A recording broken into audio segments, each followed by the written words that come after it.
A principal motivação para a gente definir uma derivada é o conceito de velocidade. E nesse vídeo a gente vai trabalhar com um exercício onde trabalha esse conceito de velocidade associada com derivada. E também a gente vai ver que a aceleração é uma derivada também, porque ela é a variação da velocidade em relação ao tempo. Eu sou a Prof. Jaque de Matemática e se você gosta desse assunto ou precisa desse assunto, curte o vídeo, se inscreve no canal para não perder nenhuma novidade. O exercício que a gente vai resolver é o exercício 6 da seção 4.7 e ele fala o seguinte: influências externas produzem uma aceleração numa partícula de tal forma que a equação do seu movimento é y de t igual a b dividido por t mais c de t, onde y é o deslocamento e t é o tempo. Aqui a gente tem essas constantes B e C. Essas constantes vão ser adequadas para cada uma dessas influências externas. Então, se acontecer alguma coisa, a gente vai considerar B e C de uma certa maneira. Se acontecer outra coisa, B e C de outra maneira. Mas são números e são associados a essas influências externas. Aqui a gente vai deixar num conceito bem geral, B e C como número, mas a gente não vai saber exatamente quem ele é. Mas a gente vai considerar esse B e esse C não como variáveis, sim como número, como constante. E o enunciado pede para a gente calcular a velocidade da partícula no instante de t igual a 2 e a aceleração dessa partícula também. E aqui não algo específico num ponto t igual a 2, mas sim em todo o tempo, uma equação que define a aceleração para qualquer valor de tempo que a gente está trabalhando. O que a gente tem? A gente tem o deslocamento e aí tem uma fórmula para o deslocamento. Se a gente tem uma fórmula para o deslocamento, a gente pode fazer a variação do deslocamento em relação ao tempo e fazer esse tempo ficar muito pequeno até a gente chegar num limite, e esse limite é a derivada. A derivada do deslocamento é a velocidade, então a velocidade ela está associada com a variação do deslocamento em relação ao tempo, e por isso que a gente deriva o y. E quando a gente quiser num ponto específico, a gente só troca o t pelo ponto específico. E o item B pede a aceleração. A aceleração, ela é a variação da velocidade em relação ao tempo. Então, a gente vai usar a mesma ideia que a gente fez ali na B. A gente vai derivar a velocidade para encontrar a aceleração, já que a aceleração é a variação da velocidade em relação ao tempo, ou seja, derivada de v da velocidade em relação ao tempo. Nesse momento do livro, a gente ainda não sabe aplicar as regras de derivação, então a gente vai precisar aplicar a derivada como o limite. Então, a derivada de y vai ser o limite de y de t mais h menos y de t dividido por h. Aqui a gente só vai mudar a função conforme a gente tem. Então, no enunciado a gente já tem o yt e o nosso objetivo é encontrar a velocidade no ponto 2. Como a gente sabe que a velocidade é a derivada do deslocamento, a gente calcula a derivada e depois substitui o t por 2. Então, aqui a gente vai trocar essa função y por toda essa expressão, e aqui a gente vai trocar por essa expressão, mas tomando o cuidado de trocar o t por t mais h. Até deixei aqui de roxo, onde tinha o t, a gente vai ter que colocar o t mais h. Aqui a gente tem só o t, mas aqui tem que ter o t mais h. E aqui também a gente só tinha o t e aqui precisa ser o t mais h.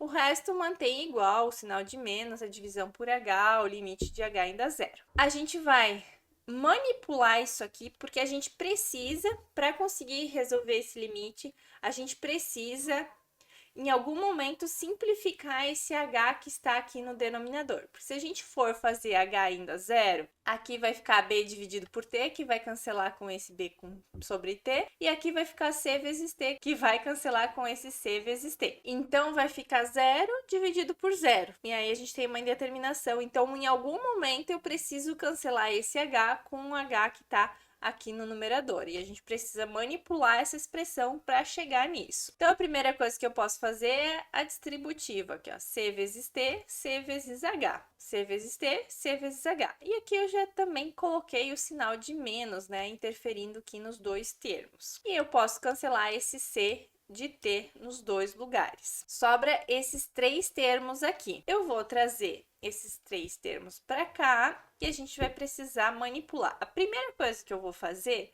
é observar que esse C vezes H eu posso simplificar com o H aqui de baixo. E o C vai sair aqui na nossa expressão. Então, eu vou ficar com esse limite. O B sobre T mais H mantém, o menos B sobre T também. E esse C eu tiro para fora da expressão, porque eu pude simplificar com o H aqui de baixo. Agora, a gente vai trabalhar com essa expressão aqui. E como eu tenho uma subtração aqui em cima, uma divisão de frações, eu vou ter que lembrar lá das regras de subtração de frações e de divisão de frações. Para a gente fazer essa soma aqui, essa subtração, a gente vai tirar o mínimo entre t mais h e t.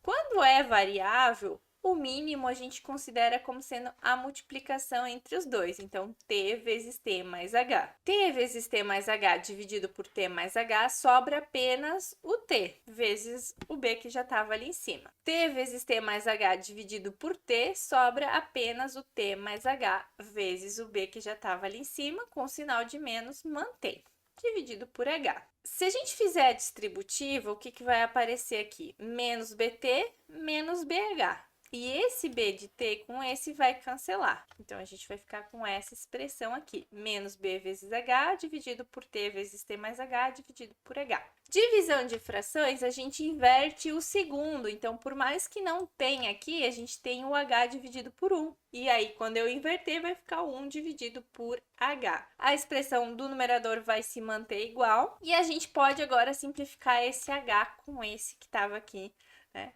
no numerador e no denominador, sobrando apenas b menos b, né, dividido por t vezes t mais h. Aqui sobra 1, multiplicar por 1 não interfere o resultado, mais c. E agora sim eu posso calcular o limite, porque eu consegui fazer a simplificação do h, que era o nosso objetivo. Quando eu substituir h por zero, aqui não vai cair mais numa indeterminação, porque vai ficar t mais zero, que é t, vezes t vai dar o t quadrado. Então, vai ficar menos b sobre t quadrado, mais esse c que não vai interferir, né? Não tem mais o h interferindo com ele. E essa é a expressão que a gente tem para nossa velocidade. Menos b dividido por t quadrado, mais c. Essa é a equação geral. Qualquer tempo que eu quiser, eu vou saber a velocidade. Mas aqui ele pediu a velocidade no tempo 2.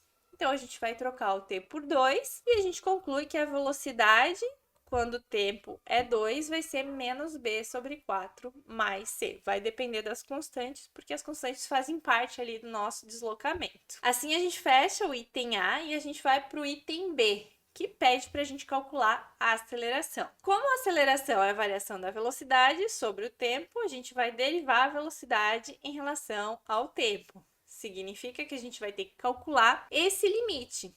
V' de t vai ser o limite de h indo a zero, de v de t mais h, menos v de t dividido por h. Na primeira, quando eu calculei o v, que eu precisei derivar o y, aqui tinha o y. Agora, como eu quero derivar o v, aqui vai aparecer a função v. E a gente vai trocar v aqui nos dois casos pela expressão que a gente calculou. Temos aqui a nossa expressão. Aqui fica exatamente igual, porque é menos v de t. E aqui a gente vai ter que trocar o t por t mais h. Então, ficou menos b dividido por t mais h ao quadrado, mais a constante c. Aqui não tem t multiplicando o c, então aparece apenas o c. A gente já pode perceber que esse c vai cancelar com esse, porque aqui vai ficar mais, só que aqui fica menos, porque é menos com mais, e ficamos apenas com essa expressão. E a gente vai fazer o mesmo processo de simplificação, né, de manipulação algébrica, até conseguir simplificar o h, senão a gente cai numa indeterminação do tipo 0 sobre 0. Então, próximo passo é fazer essa manipulação. O mínimo aqui entre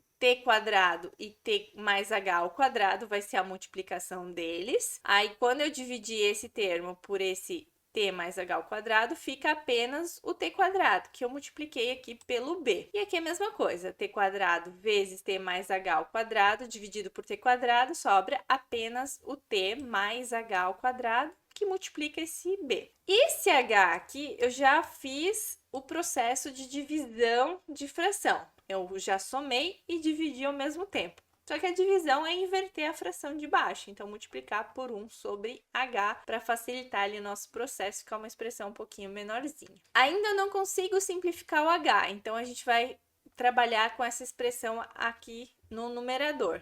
Vou fazer primeiro aqui o produto notável, então t quadrado, 2 vezes o primeiro vezes o segundo, 2th, e o quadrado do segundo. O resto eu vou manter igual. E aqui a gente já pode fazer agora a distributiva, b vezes t quadrado, b vezes 2th e b vezes h quadrado. Esse termo aqui cancela com esse, sobra apenas esses dois termos que tem o h. E aí, quando a gente for fazer a simplificação, né? Quando eu simplifiquei isso aqui com isso, sobra esses aqui, e aí a gente pode colocar em evidência esse h. Então, vai ficar 2b vezes t, o h aqui na frente, mais b vezes h. E esse h eu cancelo com esse daqui. E aí, a gente fica só com essa expressão, que é a divisão desse termo que estava dentro do parênteses por esse. E isso aqui, agora sim, a gente pode calcular o limite sem se preocupar que vai dar uma indeterminação. Porque ao substituir o h por zero, a gente vai ter b vezes zero, que é zero. T mais zero é t ao quadrado. Vai ficar t ao quadrado vezes t ao quadrado, que é t na 4. E no numerador, o 2b vezes t. Para simplificar ainda, a gente pode tirar esse t com um t aqui de baixo. Então, vai ficar 2b dividido por t ao cubo. E essa, sim, é a equação que a gente tem para aceleração. 2b dividido por t ao cubo. E fechamos assim a resolução dessa questão, que na verdade é para a gente calcular aquele limite que define a derivada e também associar com o conceito de velocidade e aceleração, que vai aparecer com bastante frequência aí quando a gente estiver estudando mais a fundo alguns conceitos de cálculo ou até mesmo em outras disciplinas mais específicas das engenharias. Espero muito que esse vídeo tenha te ajudado. Se você gostou do vídeo, curte, se inscreve no canal e te desejo muito sucesso nos seus estudos. E até o próximo vídeo.